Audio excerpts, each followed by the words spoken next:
every 4 years in our country, and we have voters. Here you can see voters. And there are candidates and there are results of voting. If some candidate, for instance, is first candidate and that's a second candidate, has 60% of people who wants it to become president, for instance, we may see that if we're counting our votes by counting people who want this candidate to become a president, this candidate will win. But there are also many ways of voting, like separation and many methods how to make this candidate win. One of the most used methods is separating these voters for sections, like from one city, from one countryside. And if we will separate this way, like for such lines and for such regions, and its name became gerrymandering, because Thomas Jerry separated the United States by regions using this method, and he won selection without the biggest popularity through voters. The second thing I'd like to share with you is votes where are spoiler candidates included. Spoiler candidate is, for instance, candidate who has the same politic, but it takes some votes for himself, and then this candidate can destroy all selection. For instance, in Germany, in Third Reich, before Third Reich, were two candidates. Candidate from more totalitarian politics, and two candidates from simple having simple politics. Politicians. Politicians. And these two candidates had more votes than totalitarian one, but third candidate took the majority from second one, so totalitarian one won.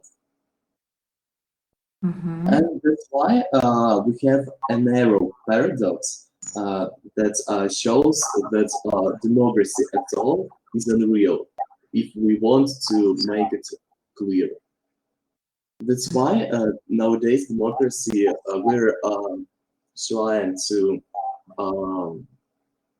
trying to choose which way we will break democracy, and that's why clear democracy is unreal, because of this paradox, gerrymandering, because of spoiler candidates there that are taking some part of votes, and we cannot make clear voting in our world, because if we would have more than two candidates. So you mean that the technology is involved in here, even into democracy, right? Yeah, but I want to say that democracy isn't real in our world, because there always will be options how to break democracy and how to make some less popular candidates win. So manipulations, you mean to say, right? Yeah. So, And in my presentation, you may see one of the simplest way for manipulation of voters and how to make less popular candidates win. It's one of manipulation. Okay, thank you, Vanya. It was 5-minute speech from Vanya. It was his voice. Thank you very much indeed for your presentation, and sharing with us your opinion. Thank you. It was letter. Which letter did you use? It was letter B, right? And here's our question. Okay, thank you. All right, next person, please. Vanya, thank you very much. 12, we can't see the screen yet. Okay, now you're starting to demonstrate. Okay, say the topic, yeah? Can you see it now? Yes, now we can see that. Awesome. So my topic was online work is better alternative for the future or not. Okay. So the first plus is comfort. So home is the place where the majority of people feel better than anywhere. The place where a person can forget about social opinion and free his mind. This is why, from my point of view, work from home is a better option for humanity. Not for everyone, because there are works like look at it with connected with agriculture and the other things that cannot be made on the distance.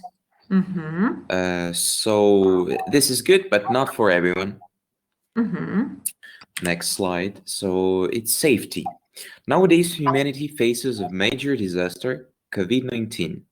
To stop the spreading of virus, many countries provided quarantine. This means that if you are working from home, you'll be safe and probably still have a work. So I would like to mention why probably still have a work. COVID-19 made big problems to business. So if you're working from home, it doesn't mean that COVID-19 won't influence badly on you. You see, if your business faces problems, you face them too. Like that.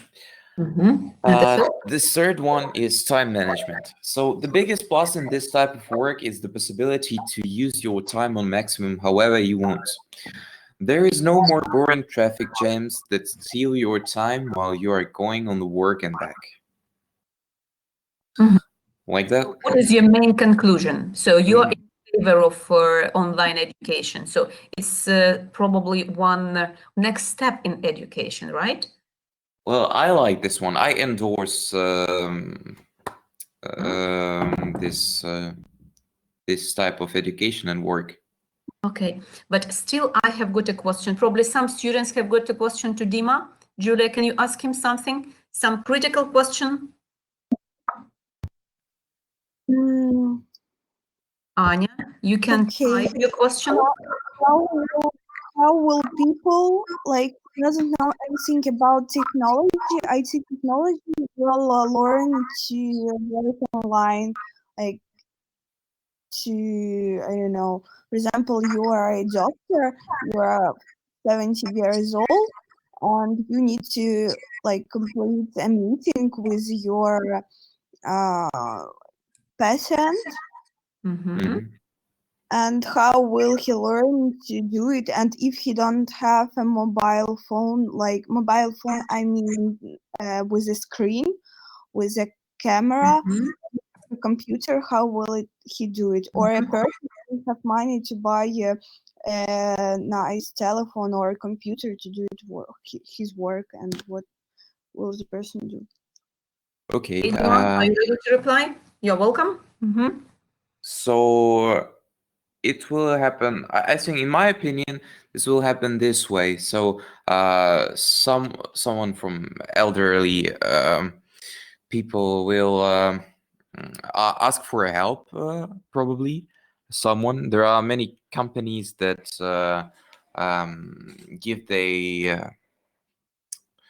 can give the support for provide the support, or they will ask their children's maybe to help them. Why not? This way. Also, we're not talking about nowadays. Maybe in future we will become those 70 years old doctors Or Yeah, so that- time flies. Yeah, Yes. but this is definitely the next or some extra possibility for not only for education, yeah, for all the spheres to understand that online technologies are already here. And So yeah, in my opinion, it won't be hard to to learn how to work on a distance. okay, You see, many of us have studied new things, how to work with Zoom or our mainstream platform. Okay, guys, that was Dima's voice. It's my voice in our speaking test. Thank you, Dima. Next person, please. Thank you too. Dima, 12 points. Thank you. It was awesome. 10 minutes of non. So this is the topic. It's my voice. It's my voice. You're going to get the letter. Under every letter, you will see 3 topics. You will choose only one, and you have to make a presentation of 3 slides only to support your opinion. Окей, можете мне это? Find and talk up to 3 minutes. The time for being prepared is 30-minute time, okay? Now Okay. I will share with you the screen, and you will see, we will choose this letter. All right. So the first on our list is Bogdan Atamas. So this is his letter. Bogdan, your letter is F. А So можно мне сейчас сделать, пожалуйста? Atamas is F.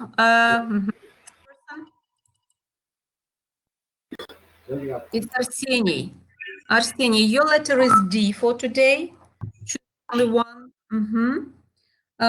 Okay. Labada, your letter. Labada, Wow. okay. Your letter is B. Maidan is absent. Okay. Simeon, your letter. Алису в конец, туда я. It is F again. So 2 people will work with F. Так, это мне F. Yes, Simeon, your letter is F. Alisa, we will know your letter.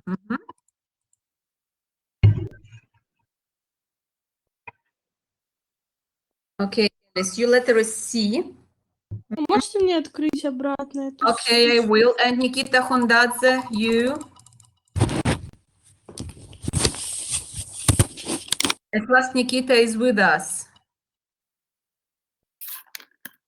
Again, F. 3 people will talk about F.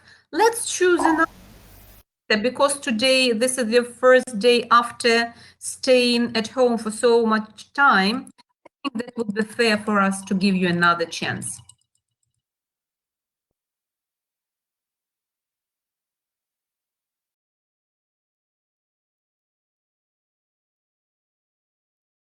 Okay, 3rd chance? Да All нет. right. Нет. No, you will do this. All right. F так F. Fatalism, yeah, everywhere, is everywhere. All right, guys, now please find your letter and start getting prepared for their presentation. А где этот F найти? Here, now, Is another alternative for marking. Why I chose this theme? Because it's really interesting. Every second schooler said that I hate homework, I hate this marking because my parents are arguing me for the bad marking. But I think it's a very good idea for marking, and also I think that homework is also good too. So why I think so? A good example of this situation is a situation in USSR and USA. We know that the idea of socialism is everyone is equal and everyone is happy. While the idea of capitalism is if you work more and harder, you will be more successful and richer. It means that in socialism, you don't have competitive area, and you are not motivated for working harder, or for I don't know, inventing some new products. And while in capitalism, everyone understands that if you find something new, you can earn a lot of money, and this really motivate people, and they work more. And we also know the history, and we know that socialism is not a good idea of nation. Okay, and why we shouldn't change school system? If we talk about homework, homework help us to remind our theme which we did in class. So in that way we memorize material better. And if we talk about marks, I think there is two benefits. The first is that you have assessment of your knowledge, so you can know how you study bad or good. Then you can know that in this area of mathematics I am good, but in this I am bad, so I should remind this material one more time, for example. And also marks gives us a competitive environment as in capitalism, which also could motivate people, and it's a good idea, I think. And what do you think about this? Who are you asking? Who are you applying to? Can you say person? You. Me personally? Yeah. You're asking me because I'm in the system, yeah? Yeah. You have started talking, analyzing the system and the society that used to be before, and you said that memorization of material was like the form of making people not to think critically, because the society didn't need the creativity, if I understood you in the right way, yeah? Yeah. So like it was like their society for mostly for people who worked from plants, yeah, and factories, yeah. But now the society is becoming and applying more for growth mindset, technologies, attitudes to life. And probably you are right in this context. I agree with you that another form of homework should exist. And if another form of homework exists, then we need to develop the system of marking.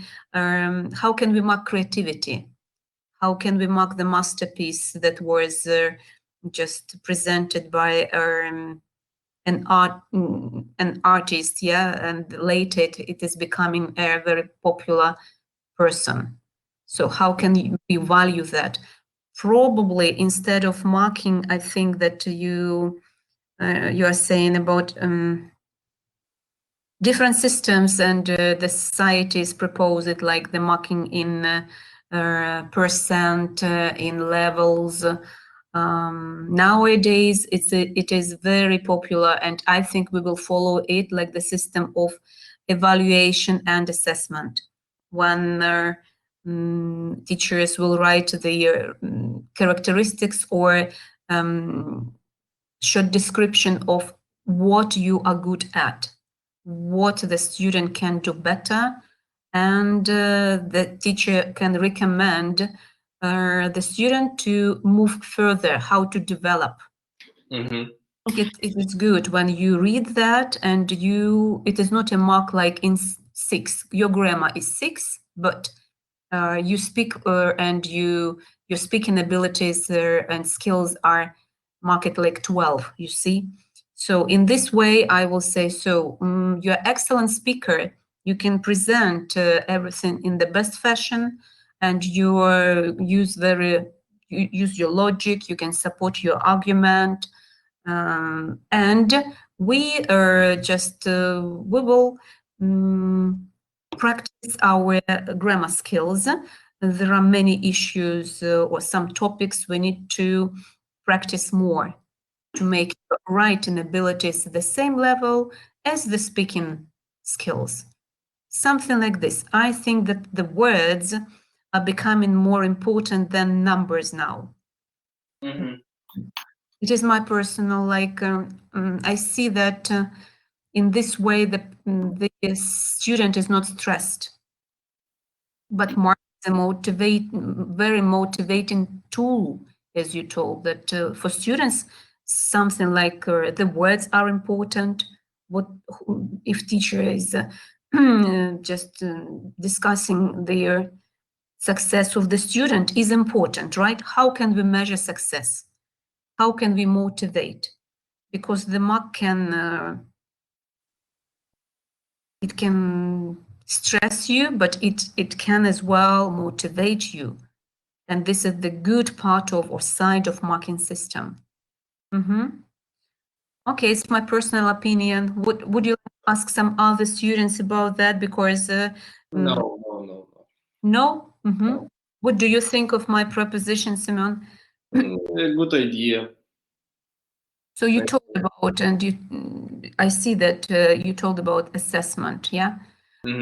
Are you happy to get the reports from teachers or the marks? What motivates you? What works better in your learning? I don't know. Maybe reports, maybe marks. I should analyze that all because I didn't do that before. So I don't know. I can't answer your question. But do marks motivate you? You know, in 11th form, marks Mhm. couldn't motivate because, no, like in some ways it motivates. You understand that you should have a good marks, but when you have mark 1, you are, you know, okay, and what's then? Not okay, but when you in the first class or you in the first class, when you get 1, you think, oh my god, this is the end of the world, what I should do, and other Yeah. Thank you. It was the voice of Semyon. He was talking about Okay, can you send me their please motivation your email? and about their alternative for their marking system. Thank you, Semyon. Alisa? Can you send me your email? Because I need Sorry, I to, was listening to Semyon. which is important to know is statistics and economics. Cigarettes are smoked by over 1 billion people. It's nearly 20% of the world's population in 2013. About 800 million of these smokers are men. So in China, in also 2030, was produced and consumed more than 30% of the cigarettes in the world. So there is a strong relationship between socioeconomic status and smoking behaviors. And in the United States, smoking rates dropped by half of 1965 to 2006 from 42 to 21% of adults by 2018. There are a large relation between difference in smoking rates. Okay, so it's not a secret at all for everyone that cigarettes affects very negative to humans' body. But should we ban them? No, I don't think so. Because every grown people understand the risk of smoking, so that's their considering step. But in my opinion, the real problem for our society is that most smokers start at a young age, and that makes them hard to stop as they get older. Hence addiction. So we have to apply a lot of effort to control this problem. I don't think that it can be mostly solved, but we can do something to control it. At all, cigarettes contribute toward the economy, so banning them would affect the economy immensely. Is there any other alternative? Why don't why all the societies we try to do something about that, but we can't stop it, and like the critical step to Because cigarette. as it was mentioned in my presentation, economics is really depends out of cigarettes. So it you will be think so? really like badly now to just to stop selling them. And also it was mentioned then that it will like populate drugs, because now it's of course banned, but like it's really easy to get them. So I think that with cigarettes it Unfortunately. will be absolutely the same situation. Some people think that it's difficult to, it's undemocratical, like to tell people not to smoke. It's type of democracy. So just, I don't know. I think that that's a democracy just for people who don't smoke and they like can hear the smell of it. So we have to, as it was also mentioned, to make some smoking zones, not to let the other people hear this. Would you deliver to someone, Alisa, and ask the opinion of others in this dialogue? Who would you like? Who would you like to involve into our dialogue? Can you ask? No, like if someone wants, he can of course say his opinion, but like I think. Okay, I see that guys are doing their presentation. Maybe you can ask someone. Like I have no question for someone. Arseny, what do you think of it? Banning smoking and just thinking of another ways to get some money into the budget of every country. I think that everything is said and here is nothing to add. Okay, you are not going to be involved. All right. Thank you, Alisa. It was her voice. It was the voice of Alisa, and she was talking about should cigarettes be banned from the society and what can bring money to the budget of every country. Thank you. Hello, my name is Arseny and I want to tell you, and my topic is why should cell phones be used in the class? So cell phones in the classroom, learning tool or distraction. These days more and more students are bringing cell phones to class. Even elementary school age students have cell phones in their pocket and backpacks. However, the news of, for example, Ontario's decision to ban cell phone in classroom opens again the debate about whether or not students should have cell phones in school. It also brings up the question of whatever is possible for technology to exist in the classroom as a learning tool rather than a simple distraction. For example, I have my own experience of school ban, of cell phone ban in school. When I was studying in Cyprus, we were not allowed to take phones in school. And if we even have already bring it to school, we should leave it in our lockers and don't use it anywhere and any like to even on breaks till the end of the school day. How cell phones can be used effectively in the classroom? First of all, you can use educational learning apps Cell phones give students access to tools and apps that can help them complete and stay on the top of their classwork. These tools can also teach students to develop better study habits like time management and organization skills. Second one is incorporating digital platforms into lesson. Using social media can keep students interested in class and encourage them to participate in this discussion. Some teachers create Twitter hashtags or message boards students can use during class discussions to share thoughts and ideas. This can be especially helpful for students who might not be comfortable speaking in classroom. Then supplementary lesson with digital materials. Teachers can take the advantages of cell phones by providing students with resources to find more information about a topic. This can include videos, news stories, online discussion groups, and more. Allowing students to access these resources in class can help encourage participation and discussion. And the last one is providing easy access to more information. Cell phones can give students access to more information, letting them research more about a topic while having class discussion. This is especially true for current events that have not yet been covered in school textbooks.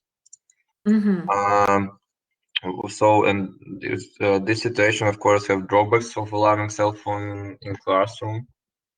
For example, distraction and interruption. When students use their cell phones to check social media and text their friends in class, it leads to distraction of those students as well as for their peers.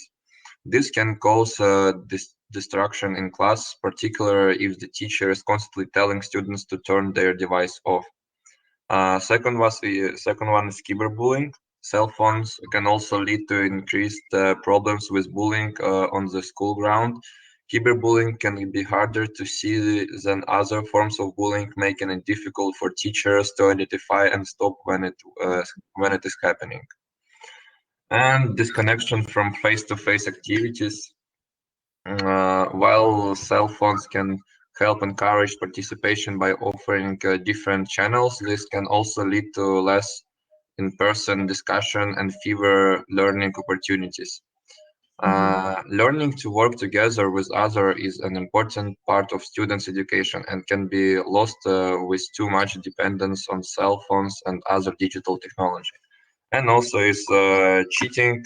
Cell phones can be a helpful learning tool in class, but they can also be used by students to access information while taking a test, leading to cheating. Even if a student isn't caught, this can lead to him or her having a poor understanding of the material in the future, and is unfair to students who studied hard to do well. So the bottom line, should students have cell phones in school? There is no easy answer for it, I think. There are both pros and cons to students having cell phone in school. Although they can be used as a learning tool in the classroom, this only works as long as students use them effectively. This means for teachers who decide to use cell phones or any other digital device as part of their lesson, it's important to set the ground rules and keep a close eye on how they are being used.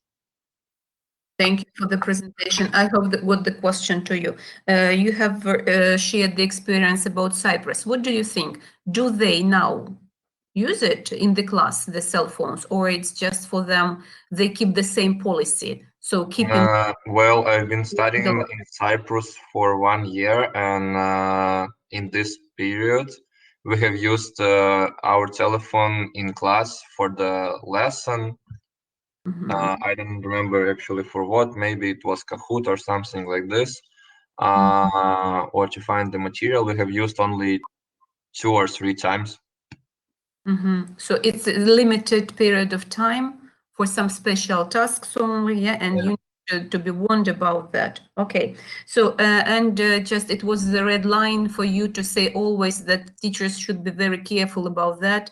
The students, as students, they always break the rules, but as well, it was very nice that you mentioned that honesty is the best policy, and understanding that the student, if he cheated, it is his responsibility, you mean to say, yeah? Not the teacher's. No, it's his decision. He can cheat and achieve a good mark on the test or exam. But he must understand that he will cheat now, he will cheat one more time and one more time. But then on the, for example, year test or graduation test, he will not be able to cheat. Fail. And he will fail because he have he didn't manage to cover this topic as well as he could. Okay, thank you, Arseny. Are there any questions to Arseny, people? Who would like to ask him about something? Probably you would like to ask him if he cheats or not, if he's such honest student, but I have never seen him cheating. Well, I can say I could cheat sometimes, but then I try to cover this material. Like, for example, if I'm not ready for the test, I can cheat on it. But then at home, when I have more time and I don't need to worry that I need, for example, be ready for tomorrow or for the next month, I don't know, I can cover this material by myself. So it's like the growth mindset. You understand that it's the material you need to cover. You understand that boosts you to learning. Yes. Thank you. It was Arseny, and he was talking about cheating or not and using their cell phones and the alternative ways of using that, the ideas he has proposed. Cell phones in school, in class. Thank you.